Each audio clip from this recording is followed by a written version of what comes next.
E aí, pessoal, tudo bem?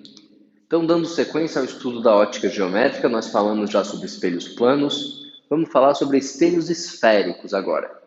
Imaginem que eu tenho uma esfera, certo?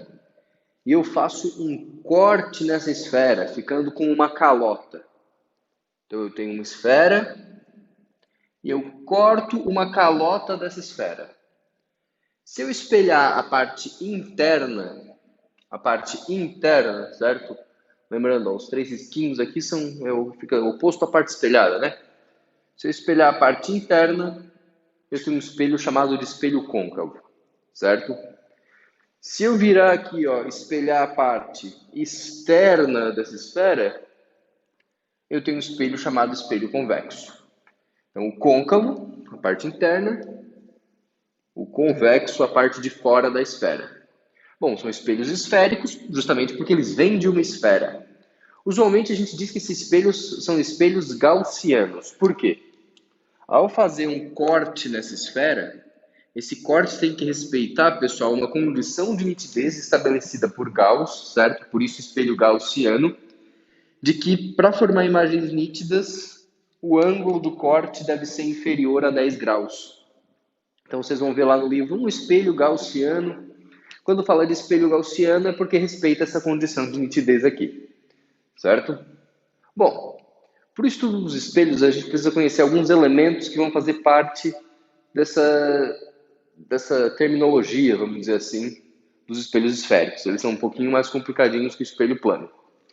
Primeiro, então, para o espelho côncavo, né? Tudo que eu falar daqui para frente eu vou ter que falar duas vezes. A gente está estudando duas coisas ao mesmo tempo agora, espelho convexo e côncavo. Então, primeiro para o espelho côncavo. Eu tenho aqui um espelho côncavo e, passando pelo centro desse espelho, eu tenho um eixo de referência, chamado de eixo principal, certo? Esse espelho ele não veio lá de uma esfera, essa esfera tinha um certo centro, esse centro, em cima do eixo principal, né, a gente chama de centro de curvatura, certo? Então, o centro de curvatura é o centro da esfera que deu origem ao espelho, ok? Na metade do centro de curvatura, nós temos um ponto que se chama foco. Então, ó, o foco é metade do centro de curvatura. Qual é a importância do foco? Experimentalmente se verificou que todo raio que incide no espelho paralelo ao eixo principal reflete passando pelo foco, certo? Então, se eu tiver aqui, ó, raios paralelos ao eixo principal, esses raios vão refletir sempre passando pelo foco. Qualquer raio paralelo bate no espelho e vai para o foco. E onde o espelho cruza o eixo principal, esse ponto aqui, ó, é chamado de vértice, certo? Percebam, pessoal, que o foco, ele se forma pelo próprio raio, assim como o centro de curvatura. Qualquer raio que incidir no espelho passando pelo centro de curvatura vai refletir também pelo centro de curvatura. Então a gente tem uma coisa importante aqui, ó.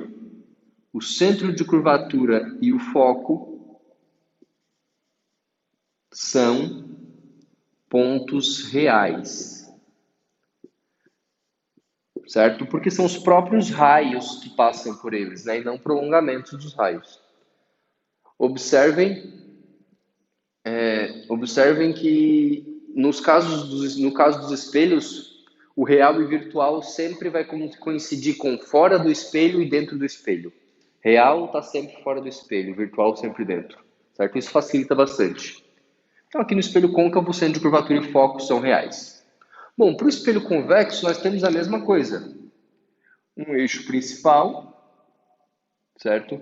Que passa bem no meio do espelho. Só que agora, ó, aqui está a esfera que deu origem no espelho, aqui está o centro de curvatura, né? Eu estou fora da esfera.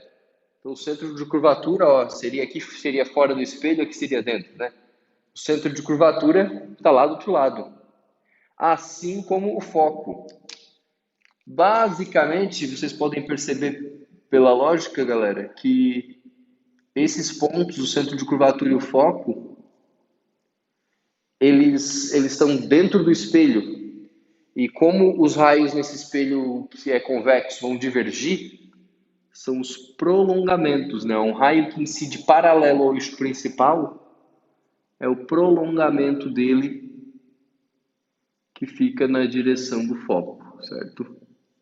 Então tá aqui, ó, um raio paralelo, se tiver outro raio paralelo aqui, ó, ao eixo principal, incidindo no espelho, é o prolongamento que fica na direção do foco. E o eixo principal, foco, centro de curvatura, continua valendo, tá? Vou até colocar de novo, ó, que o foco é metade do centro de curvatura, metade do raio de curvatura, a gente diz, né? Então, isso aqui é a mesma coisa para os dois. Vértice é onde o eixo principal e o espelho se tocam, certo? E percebam que o foco e o centro de curvatura estão dentro do espelho, né? Os raios vão refletir e são os prolongamentos que vão formar esses pontos. Portanto, para um espelho convexo, o foco e o centro de curvatura são pontos virtuais.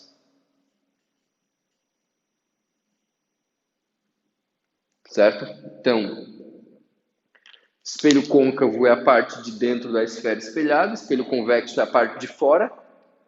No espelho côncavo, o centro de curvatura e o foco são pontos reais. No espelho convexo, o centro de curvatura e o foco são pontos virtuais. Muito bem, vamos falar agora dos raios notáveis dos espelhos esféricos. Lá no espelho plano, para saber a trajetória de um raio, pessoal, após ele refletir no espelho, é muito fácil, porque o espelho é plano e a gente sabe que o ângulo de incidência tem que ser igual ao ângulo de reflexão. Então, basicamente, ali pela simetria, tu consegue determinar para onde esse raio vai. Agora, no espelho esférico, é um pouco complexo, porque tu tens uma esfera, certo? Tens uma esfera e tu tem que levar em conta, portanto, a curvatura desse espelho e o ângulo com que o raio incidiu. Então, não é tão simples assim saber para onde que o raio vai refletir. Todavia, existem alguns raios, os quais a gente chama de raios notáveis, que nós conseguimos determinar sempre para onde eles vão, porque o caminho deles já é conhecido, certo? E é isso que a gente precisa para conseguir construir as imagens de forma geométrica formadas nos espelhos. Então vamos ver quais são os raios notáveis do espelho côncavo e do espelho convexo. Se preparem porque daqui para frente vai ter um monte de desenho, né? A ótica geométrica basicamente é desenhar raios de luz. Então, primeiro para o espelho côncavo. O primeiro raio notável que eu vou destacar aqui com vocês, a gente acabou de falar sobre ele. Imaginem o seguinte, um raio incide no espelho e esse raio está paralelo ao eixo principal. Nós sabemos que o raio refletido passa pelo foco. Então, esse raio é um raio notável. A gente consegue determinar ele, ó, porque eu sei que obrigatoriamente, se um raio incide paralelo ao eixo principal, ele reflete passando pelo foco. E o contrário também é verdadeiro. Esse é um outro raio notável, portanto. O que acontece com um raio quando ele incide no espelho passando pelo foco? Se ele incidiu no espelho passando pelo foco, ele vai refletir paralelo ao eixo principal. Então, no fundo, é a mesma coisa, né? O paralelo vai para o foco, pelo foco, né, vai paralelo, certo?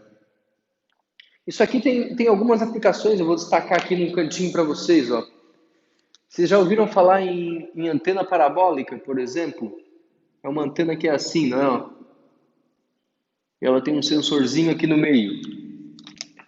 Basicamente, opa, caiu a tampa aqui.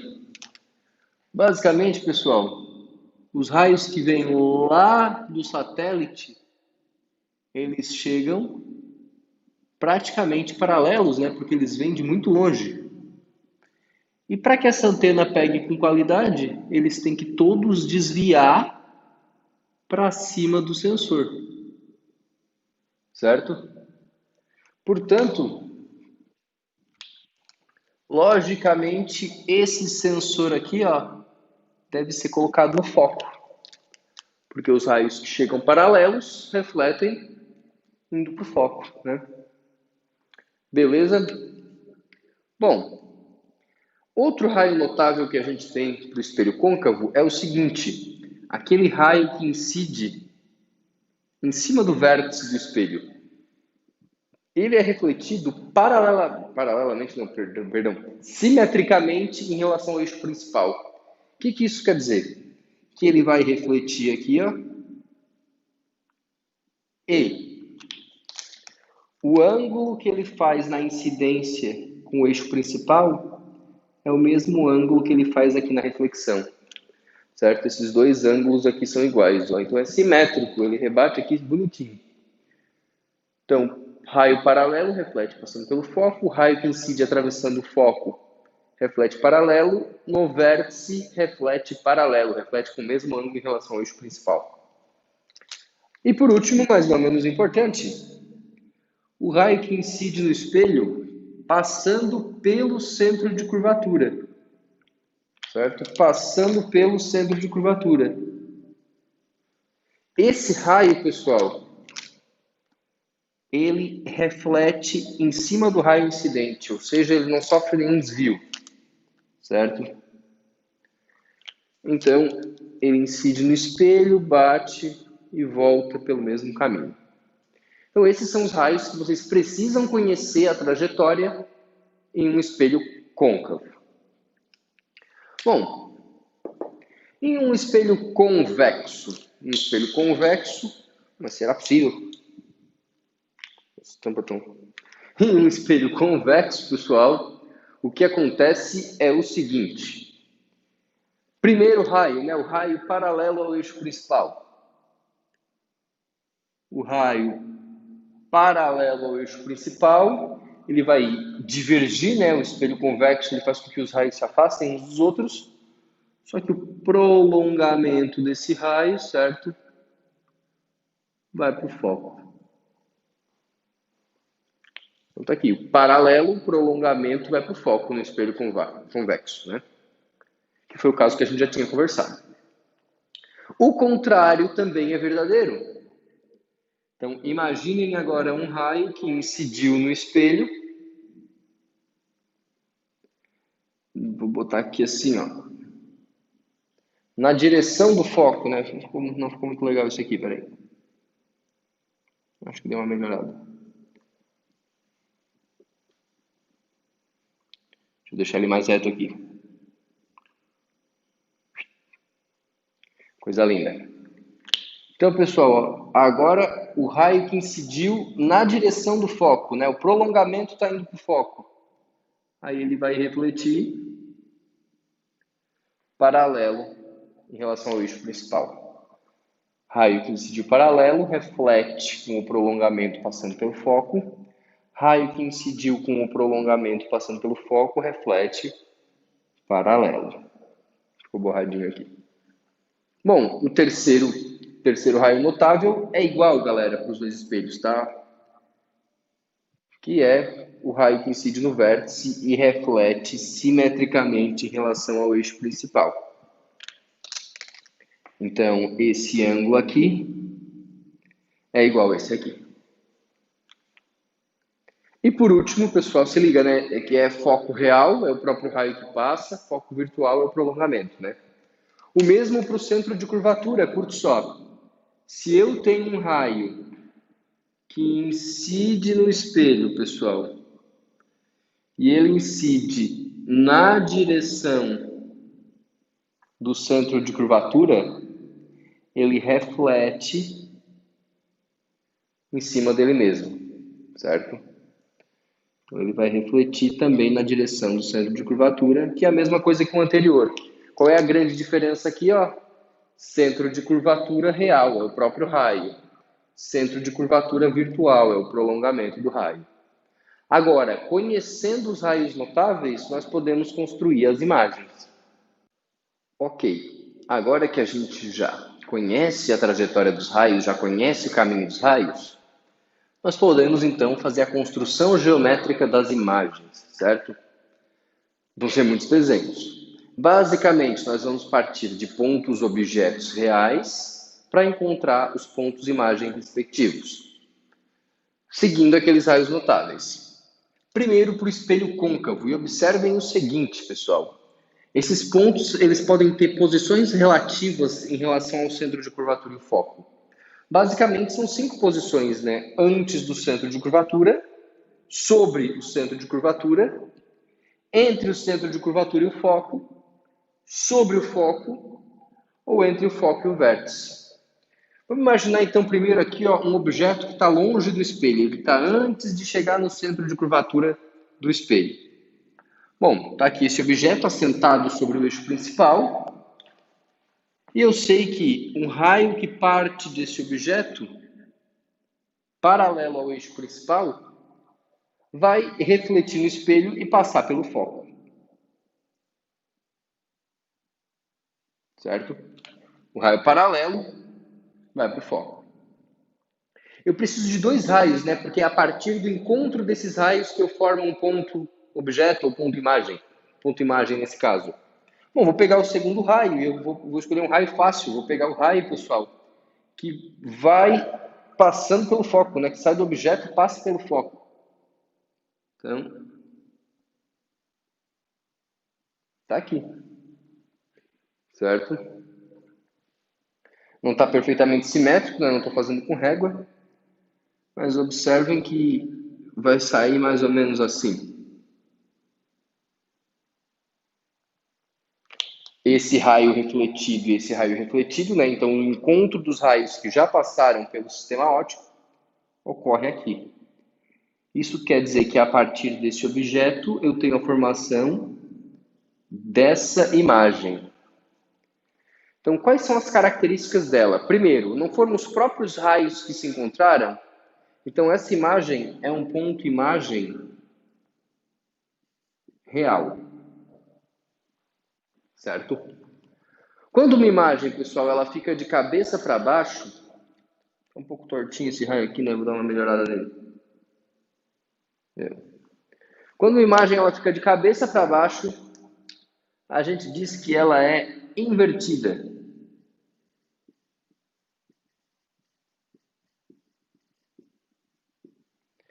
Invertida. E percebam que, em relação ao objeto, ela é menor que o objeto. Então, é uma imagem real invertida e menor que o objeto. Certo? E agora, se eu colocar o objeto sobre o centro de curvatura, vamos pegar um par de raios conveniente, daqueles que a gente já estudou. O primeiro é o raio, façam isso com régua, hein? Eu queria uma régua de quadro. Mas já que não tem, vai na mão mesmo.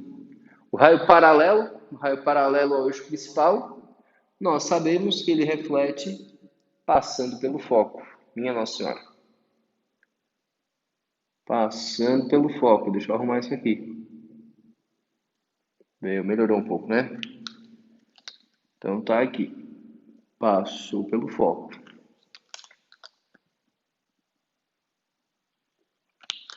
Tá lá. Paralelo, reflete passando pelo foco. E tchau. É a quarentena. Agora, o raio que sai do objeto e incide no espelho paralelo, passando pelo foco, pessoal, caminho contrário, né? Ele reflete paralelo em relação ao eixo principal, certo? Observem que foi aqui que os raios se encontraram. Então é aqui que vai estar a minha imagem. Bom, quais são as características dessa imagem? Não foram os próprios raios que se encontraram? Está fora do espelho, né? Ela é uma imagem real.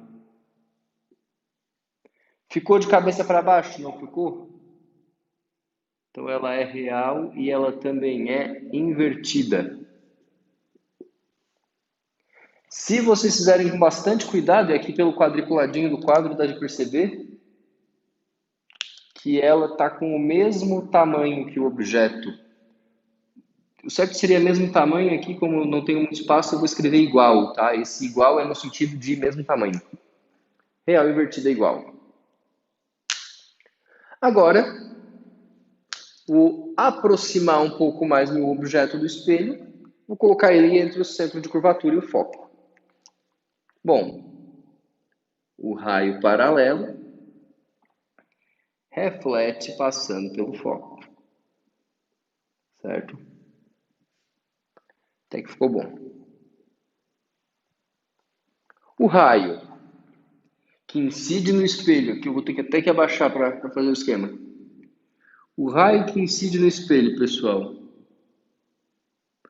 passando pelo foco, reflete paralelo em relação ao eixo principal, né? Refletiu aqui, ó. Olha esses dois raios refletidos, onde é que eles se encontraram? Não foi aqui? Tá aqui a minha imagem, né? Eu já fiz esse objeto pequenininho porque eu já sabia que essa imagem ia ficar maior. Então agora eu tenho uma imagem que foi formada pelos próprios raios. Então é uma imagem real, de cabeça para baixo, ou seja, invertida, certo? Só que agora em relação ao objeto, ela é maior que ele. Observe o seguinte, quando tu vai aproximando o objeto do espelho, né? A imagem vai se afastando, galera, e crescendo, ó. Ela era menor que o objeto, ficou do mesmo tamanho, depois ficou maior. Isso quando eu fui aproximando o objeto do espelho. Ok? Agora, se o objeto é colocado sobre o foco, pessoal. Bom, o raio paralelo, né? Você já deve estar cansado disso. O raio paralelo reflete passando pelo foco. Tá aqui. Agora é meio estranho pegar o raio passando pelo foco. Eu vou pegar um que seja mais conveniente. Vou pegar o do vértice aqui, ó. Ele tem que refletir simetricamente em relação ao eixo principal, né? Então ele tem que refletir assim, ó. Se vocês fizerem com bastante cuidado, vocês vão ver que esses raios não se encontram. Na verdade, eles são paralelos, então eles vão até o infinito. Então agora eu tenho um ponto imagem impróprio, certo? Então a imagem é uma imagem imprópria. Lembra o que é isso, pessoal? Quando os raios, aqui no caso os raios, é um ponto imagem, né? Porque são os raios refletidos, os raios que já passaram pelo sistema óptico, só que eles são paralelos, então é um ponto, é um PII, né? Ponto imagem impróprio. Então, imagem imprópria. E por último, mas não menos importante, quando eu tenho um objeto assentado no eixo principal entre o foco e o vértice. O raio paralelo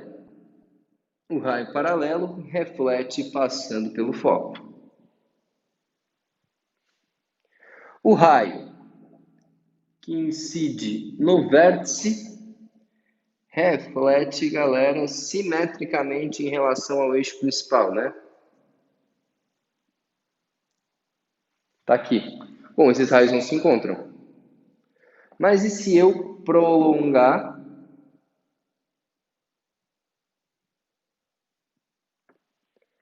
Percebam que os prolongamentos se encontram, né? Se encontram aqui. Aqui está a imagem, então. Bom, ela foi formada pelo prolongamento dos raios e não pelos próprios raios. Então é um ponto imagem virtual. Ela está de cabeça para cima, né? De cabeça para cima ela é direta ou direita. E ela é maior que o objeto. Grande parte das aplicações desse tipo de espelho está aqui. Sabe aqueles espelhos que tu coloca bem perto do rosto e tu se vê ampliado? Tipo o espelho de maquiagem das mulheres? Ou o espelhinho pequenininho que o dentista usa para ver atrás dos nossos dentes? Então, são espelhos côncavos, né? Formam esse tipo de imagem aqui. João, quer dizer que se eu ficar bem longe eu vou me ver de cabeça para baixo? Vai. Podem fazer esse teste em casa, galera. Quem tiver um espelho côncavo, um espelho de maquiagem, por exemplo. Beleza? É isso aí, então, para o espelho côncavo.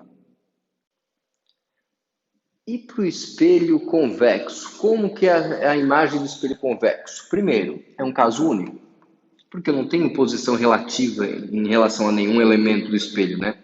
O foco e o centro de curvatura estão lá do outro lado. Percebam que eu estou falando aqui de objetos reais sempre, né?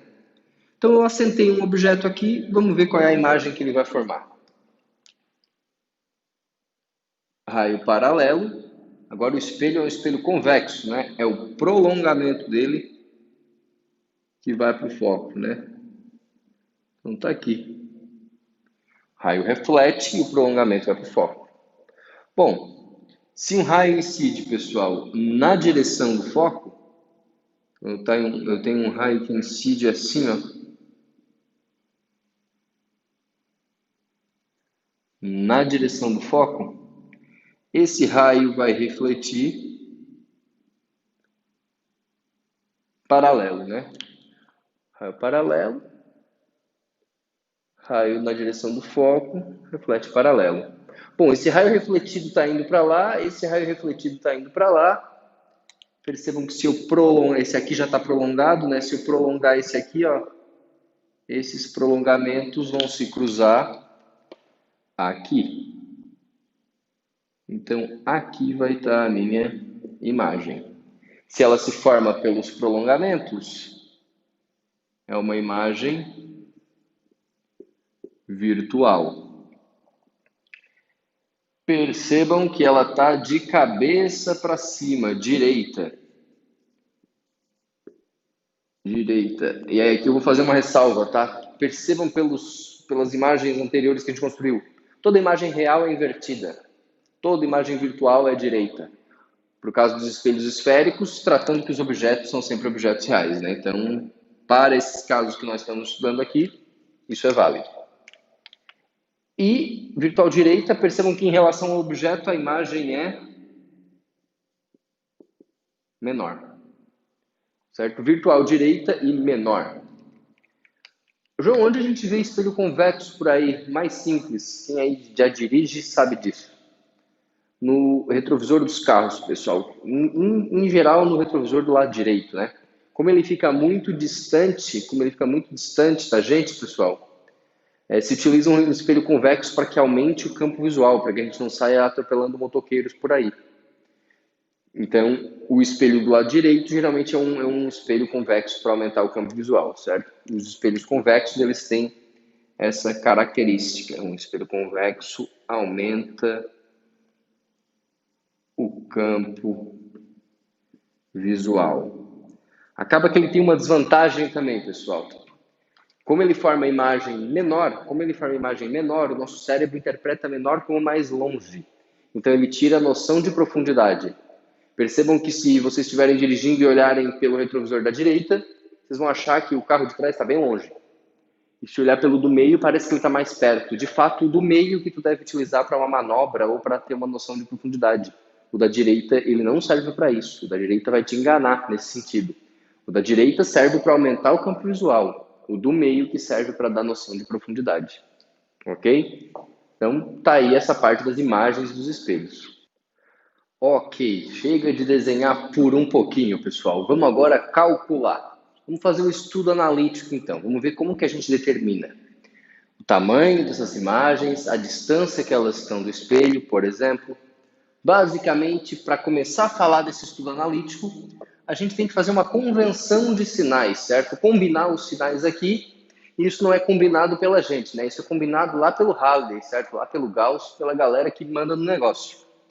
Basicamente, o tamanho do objeto a gente representa pela letra o tamanho da imagem, né, a altura da imagem pela letra I, a distância do objeto até o vértice do espelho pela letra P, a distância da imagem até o vértice do espelho pela letra P', certo? A distância focal pela letra F. Primeiro, para essas distâncias, pessoal, P, F e P', certo? Distância do objeto ao espelho, distância da imagem do espelho, distância focal. O sinal é o seguinte: positivo quando é real, negativo quando é virtual.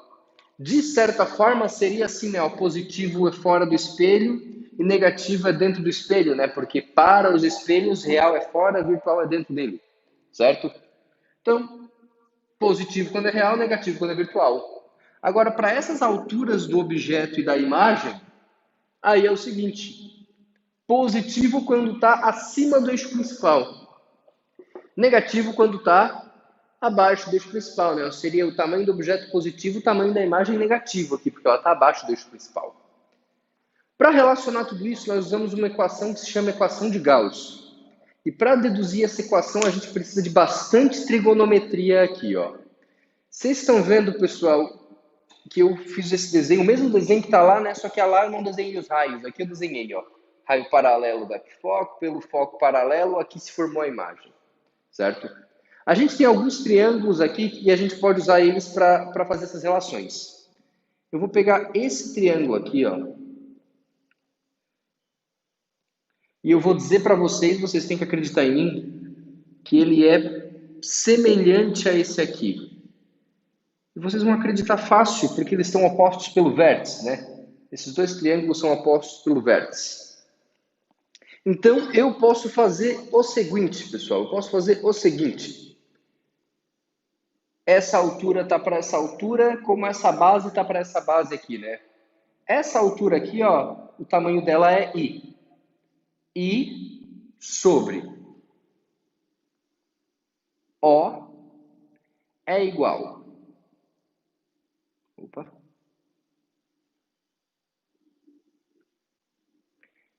I sobre O, altura para altura, base, olha a base desse triângulo aqui, ó. F. Qual é a base desse triângulo aqui, pessoal? É só daqui até aqui, né? Tudo isso aqui não é P? Tudo isso aqui não é P? Esse pedaço não é F? Então, só esse pedaço aqui, ó. Só esse aqui que eu destaquei, galera, é tudo menos esse. P menos F é aquele tamanho ali. Então, F sobre P menos F. Aqui está uma relação. Só que não é o suficiente. Eu vou fazer o seguinte. Eu vou pegar agora esses dois triângulos aqui, ó.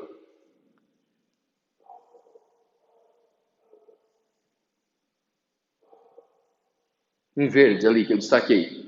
Certo? Ficou uma riscaçada, mas é oposto pelo vértice daqui com o oposto pelo vértice daqui, ó. Vamos estabelecer uma relação também entre eles, ó. Percebam que aqui eu tenho o tamanho da imagenzinha I e aqui o tamanho do objeto também, né? Então é I sobre O de novo. I sobre O, mais uma vez. Agora eu tenho que pegar essa distância. Essa distância, vocês conseguem perceber que é a distância da imagem, P', menos o F. Tudo aqui é P', né? Só que aqui é o F. Tudo menos esse pedaço, dá esse pedacinho picocucho aqui, ó. Que é a base desse triângulo. Então, só esse pedacinho picocucho é P' menos F. Certo? E esse outro pedaço aqui, ó, que é a base desse triângulo, é justamente F. Agora, eu tenho essa igualdade aqui, ó. Percebam que, na verdade, esse espelho é uma esfera, né? Então, tu não poderia considerar que essa altura é igual a essa. Por isso que a gente faz uma aproximação de Gauss. Eu considero que essa altura é igual a essa, porque eu estou considerando que a esfericidade dele é muito pequena, certo? Bom, vamos igualar isso aqui com isso aqui. Ou seja, F sobre P menos F é igual P' menos F sobre F. Multiplica cruzado, né? F ao quadrado é igual P vezes P' menos P vezes F.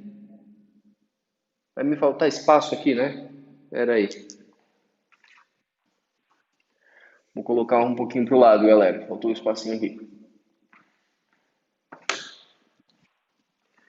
F vezes F, vou botar bem no cantinho aqui, ó. F ao quadrado igual P vezes P', P vezes menos F, menos PF, menos F vezes P', menos P'F, menos F dá mais F ao quadrado. Certo? Tranquilo? O que vai acontecer aqui? Primeira coisa que eu vou fazer, vou matar esse F ao quadrado com esse. O que eu vou fazer também?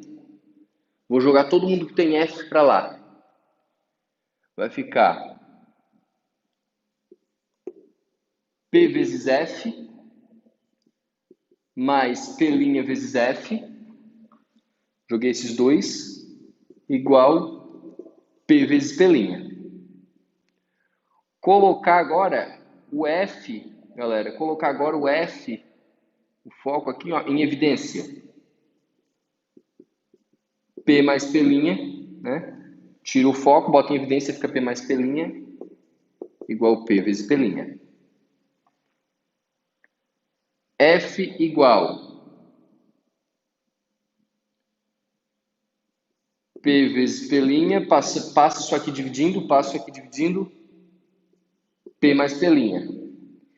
Inverte os dois lados, 1 sobre F, tá criando forma, né? Tá saindo da jaula.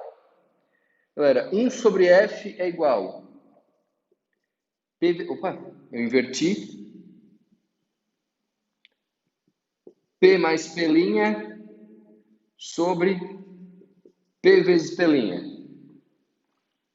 Agora, para ficar bonito, 1 sobre F é igual, saca só, P' sobre P mais P', corta o P', fica 1 sobre P. 1 sobre P, mais P sobre P', corta o P, sobra o P' embaixo. 1 sobre P'. Você já deve ter visto isso aqui na vida, né? Eu acredito que lá no ensino médio todo mundo viu essa equação, galera. Tem uns macetes para gravar ela e tal. Aqui não tem que gravar, né? Aqui tem que deduzir porque nós é louco. Certo? Então tá aqui. Essa é a tal da equação de Gauss, pessoal. Olha o que ela relaciona, então. Olha o que ela relaciona pra gente. Caramba, cada vez que eu apago isso aqui, o desenho mais feio. Foi. Esse foco aqui também. Foi. Ela relaciona o foco, a distância focal, com a distância do objeto e a distância da imagem ao espelho. Qual é a atenção que eu tenho que ter aqui, ó? Primeiro, em relação ao foco, o sinal. Porque se é um espelho côncavo, o foco é positivo, é real. Se é um espelho convexo, o foco é negativo. Então, se tu tiver lá um espelho convexo de foco 10 centímetros, é convexo. Eu tenho que botar menos 10 centímetros aqui. Certo? A mesma coisa para a imagem, né? Geralmente o objeto, a gente está trabalhando aqui com objeto real. Mas é a imagem, ele jogou lá, uma imagem virtual está a 5 centímetros do espelho. Bom, se ela é virtual, você tem que botar que é menos 5. Certo? Então tá aqui, 1 sobre F é igual a 1 sobre P mais 1 sobre P'. Essa é a equação de Gauss. Muito bem. Para a gente fechar, então, essa parte de estudo analítico e fechar também todo o estudo dos espelhos esféricos, o que é o aumento linear transversal? Basicamente, é a relação entre o tamanho da imagem e do objeto. Quantas vezes a imagem é maior ou menor que o objeto? Se o aumento for 2, é porque a imagem é 2 vezes maior. Se o aumento for 3, a imagem é 3 vezes maior. Se o aumento for 1 sobre 2, 0,5, 2 vezes menor. 1 sobre 3, 3 vezes menor, certo? E se o aumento, por exemplo, galera, for menos 2, a imagem é 2 vezes maior, só que está de cabeça para baixo, né? Bem simples então. O aumento, galera, o aumento é o tamanho da imagem sobre o tamanho do objeto. Se tu pegar aquelas semelhanças de triângulo que a gente fez, certo? Não vou repetir de novo, mas basicamente tu vai perceber que isso aqui é proporcional o tamanho da imagem é proporcional à distância dela do espelho, assim como o tamanho do objeto ali. Beleza? Então essa relação, esse menos aqui é devido aos sinais, né, que a gente estudou, só para corrigir os sinais. Mas I sobre O é igual a menos P' sobre P. Então, tu tens duas formas para calcular o aumento aqui, ó. Então, se o aumento for positivo, galera, bem lógico, né? Ó, é porque o I e o O, eles têm a mesma orientação. Então, se os dois estão de cabeça para cima, assim, ó, os dois são positivos, vai dar positivo. Agora, se um está de cabeça para cima, um está de cabeça para baixo, eles têm sinais opostos, então o aumento fica negativo, certo? Percebam que a imagem direita, galera, vai indicar também, né, para os casos que a gente está falando, de que ela é virtual. Assim como a imagem invertida indica que ela é real, certo? O módulo do aumento C1, galera, quer dizer, o valor C1 quer dizer o quê? A imagem e o objeto têm o mesmo tamanho, né? A imagem tem tamanho 10 centímetros, o objeto 10 centímetros, 10 sobre 10 dá 1. Agora, se a imagem for maior que o objeto, tu dividir um número maior por um menor, o aumento é maior que 1, a imagem é maior. Se a imagem for menor, isso aqui vai dar 0, alguma coisa, né? 1 sobre 2, 1 sobre 3. Vai dar um número, galera, de entre 0 e 1. Então, se o aumento for menor que 1, é porque é a imagem que é menor que o objeto. Então, essa parte dos espelhos esféricos, pessoal, fechou, certo? Ótica geométrica tem muito desenho, tem muita trigonometria, esse é o objetivo, né? Tá no nome. Mas mais uma etapa aí, mais um caminho já foi trilhado. Um abração e até a próxima aula.